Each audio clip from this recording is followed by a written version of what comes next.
Hello ನಮಸ್ತೆ. ಇವತ್ತು ನಾನು ನಿಮಗೆ ಎಟ್ಟಿ ಚಟ್ನಿ ಮಾಡೋದು ಹೇಗೆ ಅಂತೇಳಿ ತೋರಿಸ್ಕೊಡ್ತಾ ಇದ್ದೀನಿ. ಒಂದು ಆರಾಮಾಗಿ ಒಂದು 2 ವೀಕ್ ಇಡ್ಬೋದು, ಏನು ಪ್ರಾಬ್ಲಮ್ ಏನಿಲ್ಲ. ಸೊ ಚೆನ್ನಾಗಿರ್ತದೆ. ಫಸ್ಟಿಗೆ ನಾನು ಇದನ್ನು ಅಂಗಡಿಯಿಂದ ತೊಗೊಂಬಂದ ತಕ್ಷಣ ಅದನ್ನು ನೀಟಾಗಿ ತೊಳೆದು ಸನ್ ಡ್ರೈ ಮಾಡಿಬಿಟ್ಟಿದ್ದೇನೆ. ಹಾಗೆಯೇ ಒಂದು ಫುಲ್ಲು ಡ್ರೈ ಕೊಕೊನಟ್ ತೊಗೊಂಡಿದ್ದೇನೆ.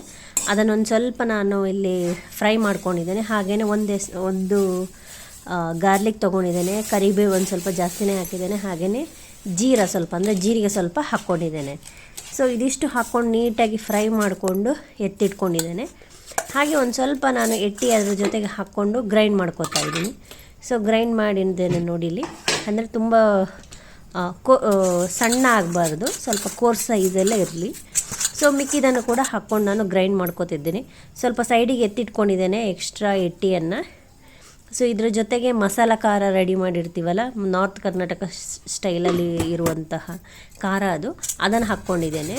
ಸೊ ಇದಾದಮೇಲೆ ಸ್ವಲ್ಪ ಉಪ್ಪು ಹಾಕ್ಕೊಂಡಿದ್ದೇನೆ, ಹಳದಿ ಪೌಡರು, ಹಾಗೆ ನಮಗೆಷ್ಟು ಬೇಕು ಖಾರ ಅಷ್ಟು ಹಾಕ್ಕೊಳ್ಳಿ ನೀವು.